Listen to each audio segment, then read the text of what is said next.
اعوذ باللہ من الشیطان الرجیم بسم اللہ الرحمن الرحیم تلک آیات اللہ، یہ اللہ تعالیٰ کی آیتیں ہیں، نشانیاں ہیں، نتلوہا علیک بالحق، ہم آپ کو حق کے ساتھ ان کو سناتے ہیں، ہم تلاوت کرتے ہیں آپ پر ان آیات کو، ان نشانیوں کو حق کے ساتھ۔ وَإِنَّكَ لَمِنَ الْمُرْسَلِينَ، اور اے میرے محبوب بے شک آپ اللہ تعالیٰ کے رسولوں میں سے ہیں۔ تلک الرسل، یہ سب رسول جن کا تذکرہ پیچھے گزرا ہے، فضلنا بعضهم علی بعض، ان میں سے بعض کو بعض پر ہم نے فضیلت دی ہے۔ ورفع بعضهم درجات، بلکہ منہم من کلم اللہ، ان میں سے بعض رسول ایسے ہیں جن سے اللہ نے کلام کیا، اللہ نے گفتگو کی ہے۔ ورفع بعضهم درجات، اور بعض ان میں سے ایسے ہیں کہ جن کے اللہ نے درجات بہت بلند فرمائے۔ وآتینا عیسی ابن مریم البینات، اور ہم نے دیے عیسیٰ ابن مریم علیہ السلام کو بینات، واضح دلیلیں، واضح نشانیاں۔ وأیدناہ بروح القدس، اور ہم نے ان کی تائید کی، نصرت کی، مدد کی روح القدس کے ساتھ۔ ولو شاء اللہ، اور اگر اللہ تعالیٰ چاہتا تو مقتتل الذین من بعدہم، نہ لڑائی کرتے وہ لوگ جو ان نبیوں کے بعد آئے۔ من بعد ما جاءتہم البینات، بعد اس کے کہ ان کے پاس واضح باتیں آ چکی تھی، وہی آ چکی تھی۔ ولکن اختلفوا، لیکن انہوں نے اختلاف کیا۔ فمنہم من آمن ومنہم من کفر، بعض ان میں سے ایمان لائے اور بعض ان میں سے کافر ہوئے۔ ولو شاء اللہ مقتتلوا، اگر اللہ تعالیٰ چاہتا تو وہ نہ لڑتے۔ ولکن اللہ یفعل ما یرید، لیکن اللہ تعالیٰ جو چاہتا ہے وہ کرتا ہے۔ سورہ بقرہ کی آیت نمبر 252 اور 253 آج کے درس میں تلاوت ہوئی ہے۔ سب سے پہلے ربط آیات ہے، ان آیتوں کا پچھلی آیتوں کے ساتھ ربط کیا ہے، جوڑ کیا ہے۔ بنی اسرائیل کے واقعات بیان کرنے کے بعد اللہ تعالیٰ نے حضور خاتم النبیین صلی اللہ علیہ وسلم کی نبوت کا بطور خاص تذکرہ فرمایا، اور پھر تمام انبیاء کی نبوت کا تذکرہ کیا۔ اس سے پہلی آیت میں جہاد کی حکمت اللہ نے بیان فرمائی، اور معترضین جو تھے، اعتراض کرنے والے، ان کے اعتراض کا اللہ نے رد فرمایا۔ اور یہ بات اللہ نے واضح فرمائی پچھلی آیات میں کہ وَلَوْلَا دَفْعُ اللَّهِ النَّاسَ بَعْضَهُمْ بِبَعْضٍ لَفَسَدَتِ الْأَرْضُ، کہ اگر اللہ تعالیٰ جہاد فرض نہ کرتا تو مفسدین جو ہیں، مفسد لوگ، فسادی لوگ، یہ زمین میں فساد برپا کرتے اور اس زمین کو خراب کر دیتے، مگر اللہ تعالیٰ نے اپنی رحمت فرمائی اور بدامنی کے خاتمے کے لیے جہاد کا حکم دیا۔ تمام انبیاء علیہ السلام نے اپنے اپنے دور میں جہاد کیا ہے اور جہاد کرتے آئے ہیں۔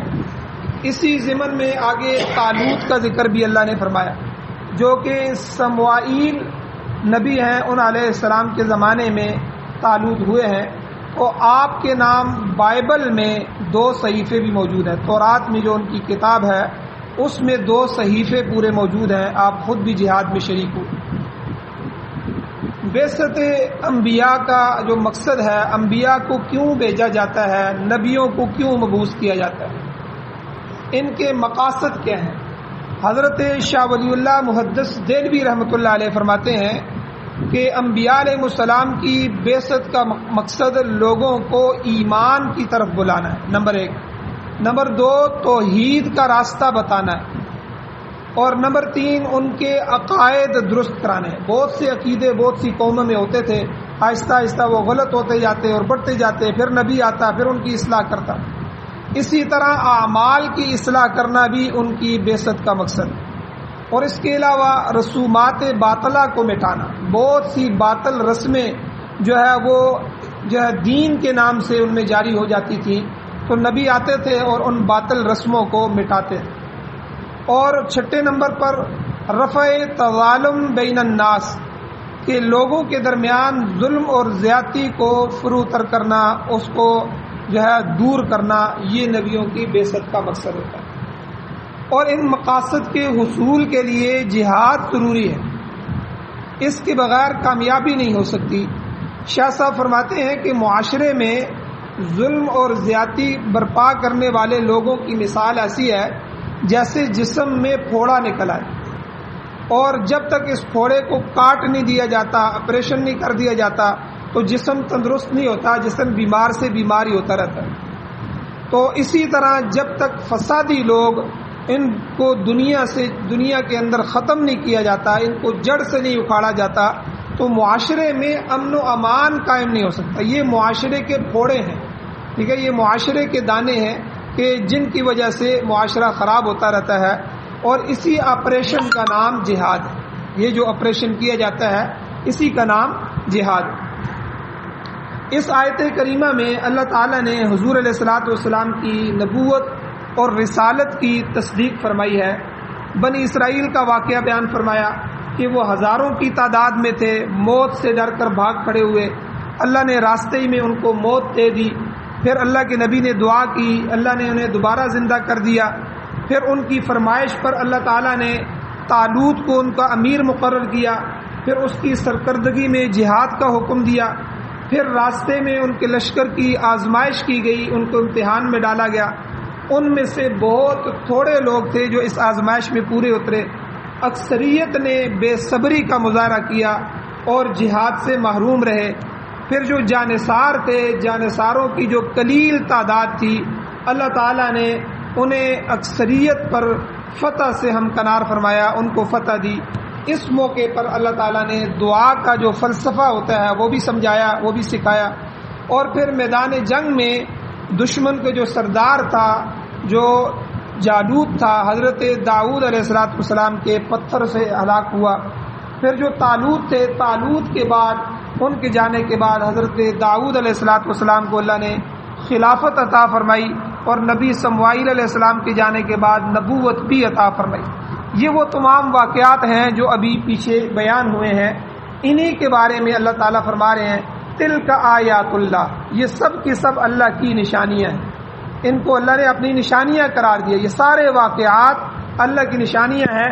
اللہ نے فرمایا نتلوہا علیک بالحق، اے میرے نبی آپ غیب نہیں جانتے۔ غیب جاننے والی ذات کون ہے؟ صرف اللہ کی ذات، عالم الغیب والشہادہ۔ اس کے علاوہ نہ کوئی نبی، نہ کوئی ولی، نہ کوئی جن، نہ کوئی فرشتہ، نہ کوئی عام، نہ کوئی خاص، کوئی بھی مخلوق جو ہے وہ غیب نہیں جان سکتی۔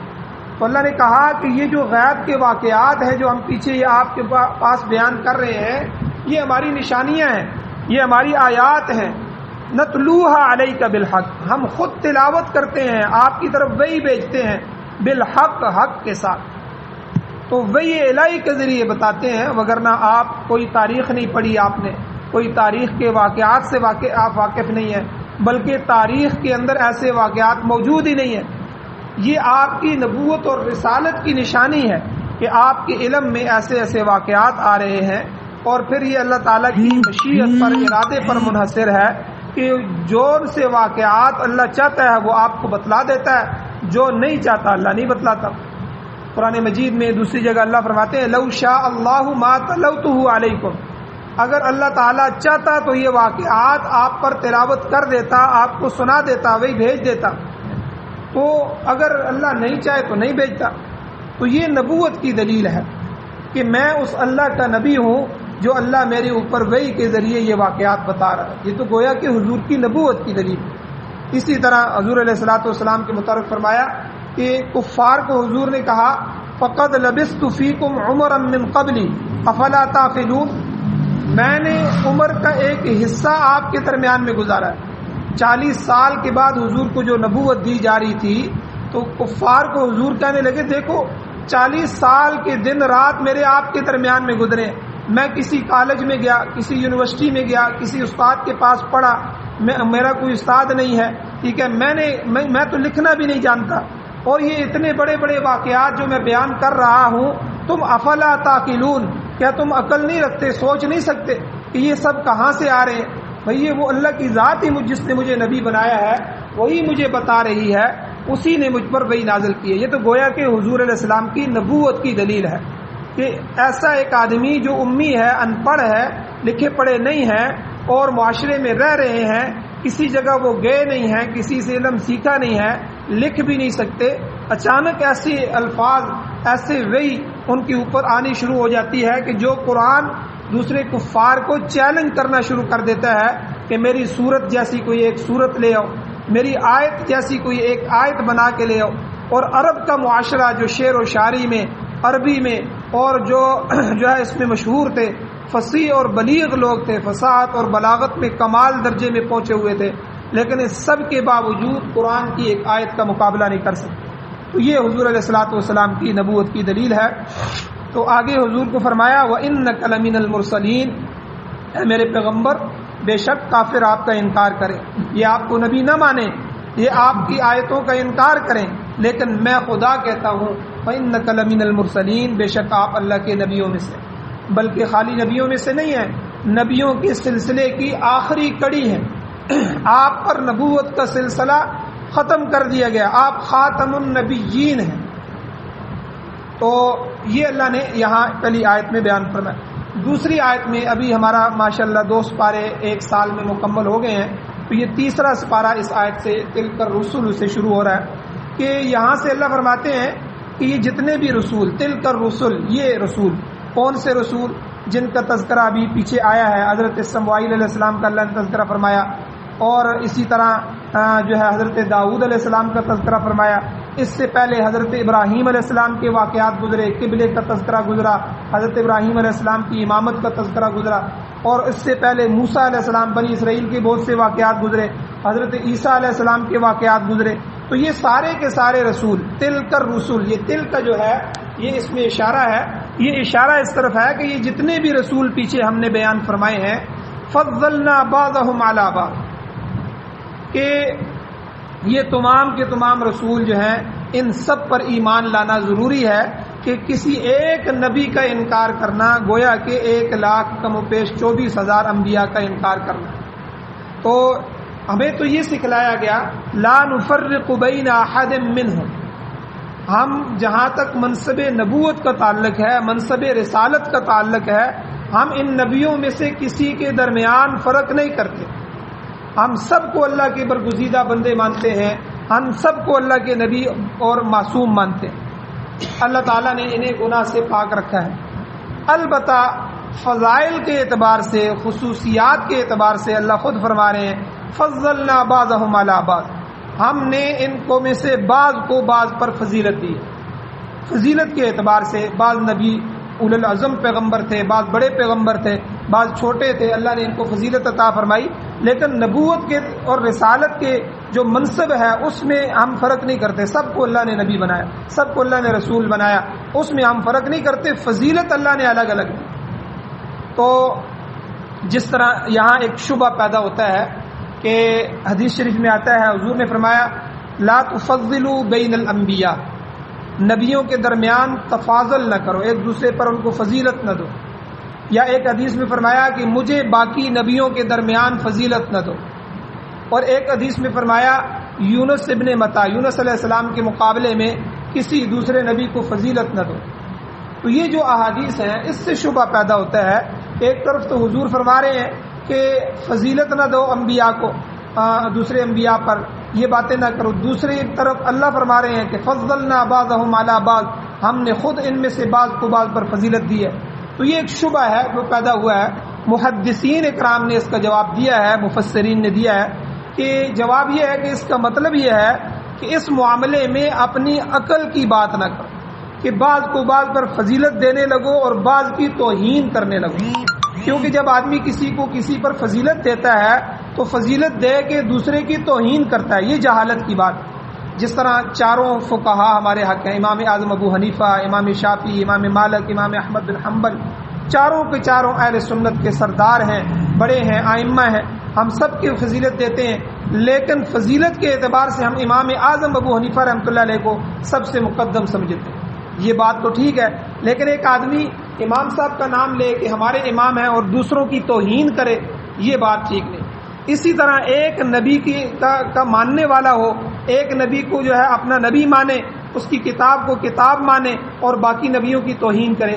دراصل عیسائی اور یہودی یہی کام کرتے تھے. یہودی موسیٰ علیہ السلام کو اپنا نبی مانتے تھے، تورات کو اپنی کتاب مانتے تھے. عیسیٰ علیہ السلام کے دشمن، عیسیٰ علیہ السلام کی توہین کرتے تھے اور ان کی کتاب جو انجیل ہے اس کو جو ہے گمراہی کی کتاب کہتے ہیں، نعوذ باللہ۔ اور اسی طرح حضور علیہ السلام کی بھی دشمن تھے اور حضور کی کتاب قرآن کے بھی دشمن تھے، مسلمانوں کے بھی دشمن تھے۔ تو عیسائی بھی اسی طرح کرتے تھے، وہ عیسیٰ علیہ السلام کو مانتے تھے اور جو ہے انجیل کو مانتے تھے، باقی کتابوں کا حضرت موسیٰ علیہ السلام اور حضور علیہ السلام کا بھی انکار کرتے تھے، ان کی کتابوں کا بھی انکار کرتے تھے۔ تو اس لیے یہاں جو حدیث میں منع کیا گیا ہے وہ ایسی فضیلت سے منع کیا گیا کہ ایک نبی کو تسلیم کر لو اور دوسرے نبی کو ایسی جو ہے اپنے نبی کو ایسی فضیلت دینا شروع کرو کہ دوسرے نبی کی توہین شروع کرو، یہ فضیلت جائز نہیں ہے، اس سے یہ شبہ دور ہو جاتا ہے، زائل ہو جاتا ہے۔ تو اس لیے ہمارے ہاں مسلمانوں میں ہم آدم علیہ الصلاۃ والسلام سے لے کر حضور نبی کریم صلی اللہ علیہ وسلم تک جتنے بھی انبیاء گزرے ہیں ہمارے جو ہے وہ سروں کے تاج تھے، ہم ان سب کو انبیاء مانتے ہیں اور سب کا اکرام کرتے ہیں، بلکہ کسی ایک نبی کی ادنا سی توہین بھی ہم اس کو کفر سمجھتے ہیں۔ ہمارے ہاں تو یہ ہے، یہ مسئلہ ہے، یہ عقیدہ ہے، لیکن دوسری قوموں کے درمیان یہ عقیدہ نہیں ہے۔ اس لیے اللہ نے یہاں جو ہے فرمایا کہ ہم نے خود بعض نبیوں کو بعض پر فضیلت دی ہے، اور اس پر اجماع ہے اور اتفاق ہے کہ حضور علیہ الصلاۃ والسلام کو اللہ تعالیٰ نے تمام نبیوں پر فضیلت دی ہے۔ آپ کے بعد پھر حضرت ابراہیم علیہ السلام، حضرت موسیٰ علیہ السلام، حضرت عیسیٰ علیہ السلام، حضرت نوح علیہ الصلاۃ والسلام، یہ جو ہے مختلف اولو العزم پیغمبر ہیں، بڑے اعلیٰ درجوں کے پیغمبر ہیں، اللہ نے ان کو بھی فضیلت عطا فرمائی۔ خصوصاً حضرت ابراہیم علیہ الصلاۃ والسلام، ان کی امامت عامہ کا تذکرہ خود قرآن مجید میں اللہ نے فرمایا انی جاعلک للناس اماما، اے ابراہیم میں نے تم کو، آپ کو تمام لوگوں کا امام بنا دیا۔ تو خود حضور کے جد امجد بھی تھے، حضور علیہ السلام خود ان کی اولاد میں سے تھے۔ تو بہرحال جو ہے ابراہیم علیہ السلام کا درجہ حضور کے بعد سب سے زیادہ ہے۔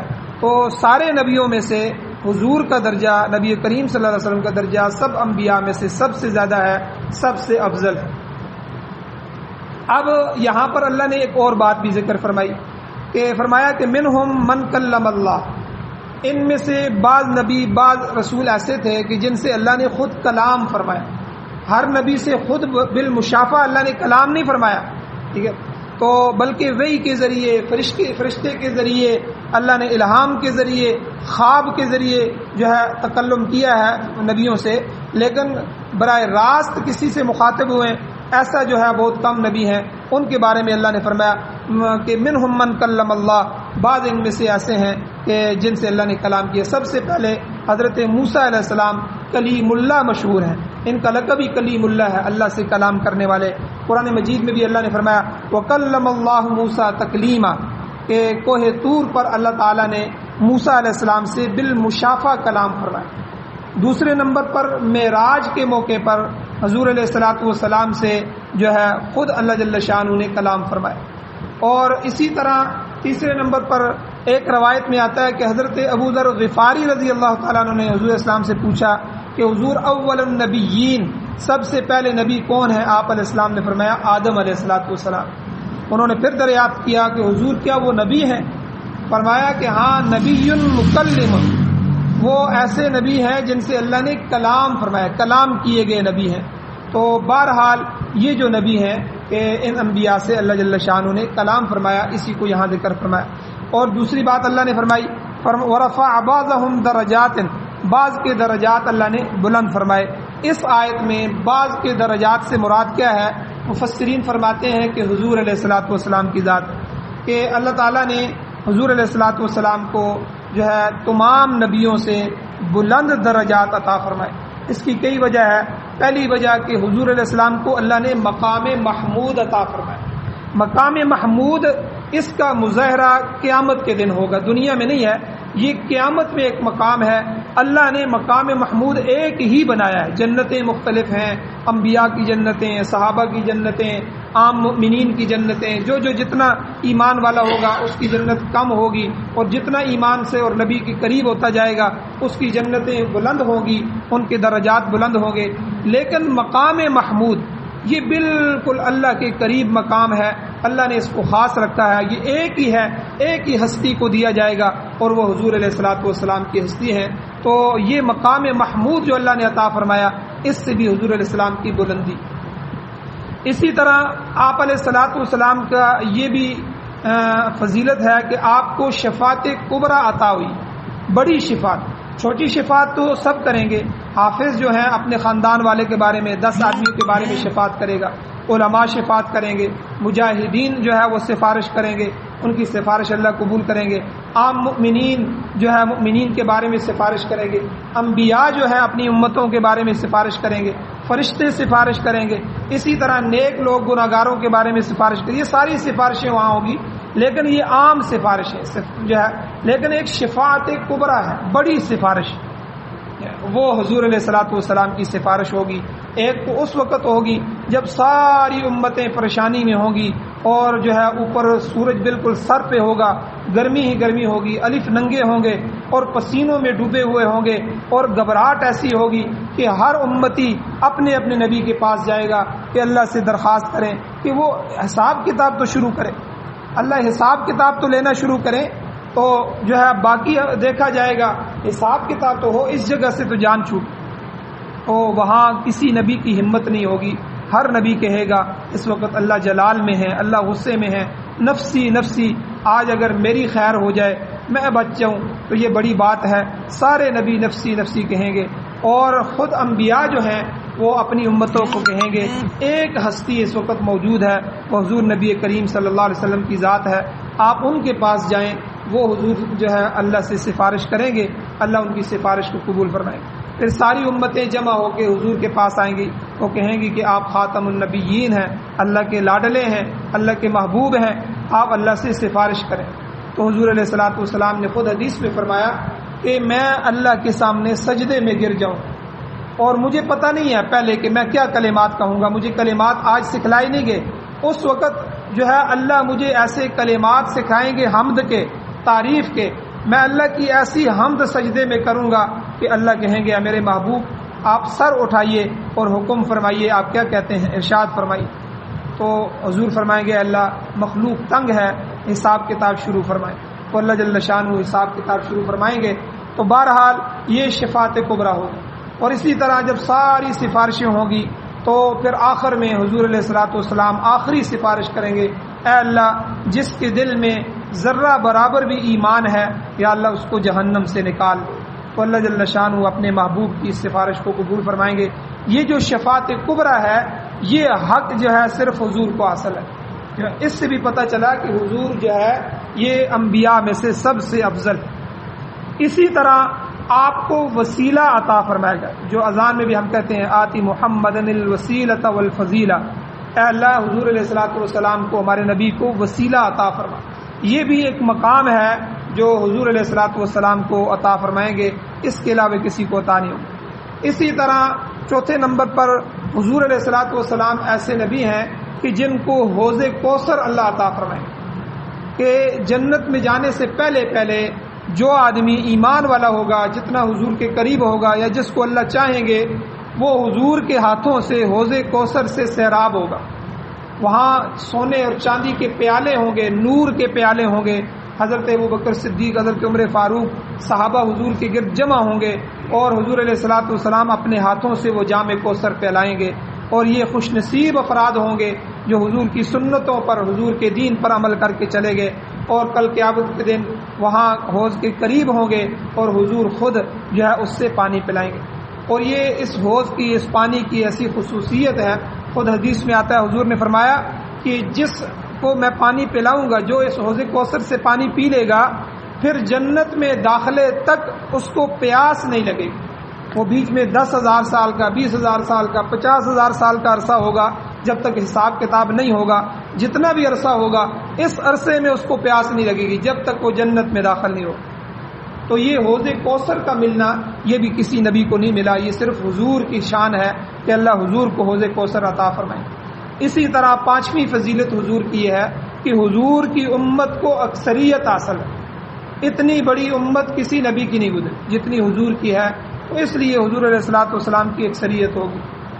تو اور پانچویں نمبر پر کہ حضور کی امت کو تمام امتوں سے افضل قرار دیا گیا، جس طرح حضور سب نبیوں سے افضل ہے، اسی طرح حضور کی امت تمام امتوں سے افضل ہے۔ اور چھٹی فضیلت کہ جس طرح حضور افضل ہے، حضور کی جو ہے تمام انبیاء سے، اسی طرح حضور کی امت تمام امتوں سے افضل ہے، اسی طرح جو کتاب حضور کو دی گئی قرآن مجید وہ سب کتابوں کی سردار ہے، تو وہ کسی اور امت کو نہیں دی گئی۔ اور اس کے علاوہ حضور کے فضائل میں سے بے شمار معجزات ایسے ہیں، سب سے بڑا معجزہ خود قرآن مجید کی کتاب ہے، تو اس کے علاوہ بے شمار معجزات اللہ نے عطا فرمائے۔ تو یہ وہ چیزیں ہیں کہ اللہ نے ان جو ہے فضائل کی وجہ سے حضور علیہ الصلوۃ والسلام کو تمام انبیاء سے درجات بلند عطا فرمائے، تو اسی کا یہاں جو ہے اللہ نے تذکرہ فرمایا ہے، اور بہت سی دوسری باتیں بھی اس آیت میں اللہ نے ذکر فرمائی ہیں، انشاءاللہ کل کے درس میں بیان کی جائیں گی۔ اللہ جل شانہ سے دعا ہے اللہ ہمیں عمل کی توفیق عطا فرمائے۔ آمین۔ الحمدللہ رب العالمین والعاقبۃ للمتقین والصلاۃ والسلام علی رسولہ النبی الأمی الکریم۔ اللهم ربنا آتنا فی الدنیا حسنۃ وفی الآخرۃ حسنۃ وقنا عذاب النار۔ یا اللہ ہماری کمیوں کوتاہیوں کو معاف فرمائے، درگزر فرمائیے، صغیرہ کبیرہ گناہوں کو معاف فرمائے۔ یا اللہ قرآن و سنت سے محبت نصیب فرمائیے۔ یا اللہ ہر چیز سیکھ کر اس کو سمجھ کر اس پر عمل کرنے کی توفیق عطا فرمائیے۔ یا اللہ سنتوں پر، یا اللہ اپنے پیغمبر کی طریقوں پر ہماری زندگی کو گزارنے کی توفیق عطا فرمائیے۔ یا اللہ جتنی بدعات ہیں، رسومات ہیں، رسم و رواج ہیں، یا اللہ کفر اور شرک کی باتیں ہیں، یا اللہ ان سے ہمیں محفوظ فرما، ہماری نسلوں کو محفوظ فرما، قرآن و سنت کے لیے ہماری اولادوں کو اور نسلوں کو قبول فرما، جہاد کے لیے قبول فرما۔ یا اللہ میدان جہاد میں ہمیں بھی شرکت کرنے کی توفیق نصیب فرما، شہادت ہمارے مقدر فرما، ہماری نسلوں اور اولادوں کو بھی شہادت کی دولت سے مالا مال فرما۔ یا اللہ قرآن و سنت کے غلبے کے لیے اپنی جان مال عزت آبرو پیش کرنے کی توفیق عطا فرما۔ دین کے جتنے بھی شعبے ہیں یا اللہ تعلیم و تعلم ہے، مدارس ہیں، خانقاہیں ہیں، مساجد ہیں، دعوت کا کام ہے، یا اللہ سب شعبوں کی مدد و نصرت فرما، سب کو آباد اور شاد فرما، سب میں چلنے والوں کی مدد و نصرت فرما، سب کو قبول فرما۔ یا اللہ جو بیمار ہیں ان کو شفا عطا فرما، جو یا اللہ مقروض ہیں ان کے قرضوں کے پورا کرنے کے اسباب پیدا فرما، جو ایمان کی حالت سے اس دنیا سے جا چکے ہیں یا اللہ سب کی بخشش فرما، بالخصوص آج جو فوت کی ہوئی ہے حاجی کالا خان صاحب، اللہ جل شانہ ان کی مغفرت فرمائے، اور اللہ ہم سب کو بھی قبر حشر آخرت کی تیاری نصیب فرمائے۔ صلی اللہ تعالی علی خیر خلقہ محمد و آلہ و صحبہ اجمعین برحمتک یا ارحم۔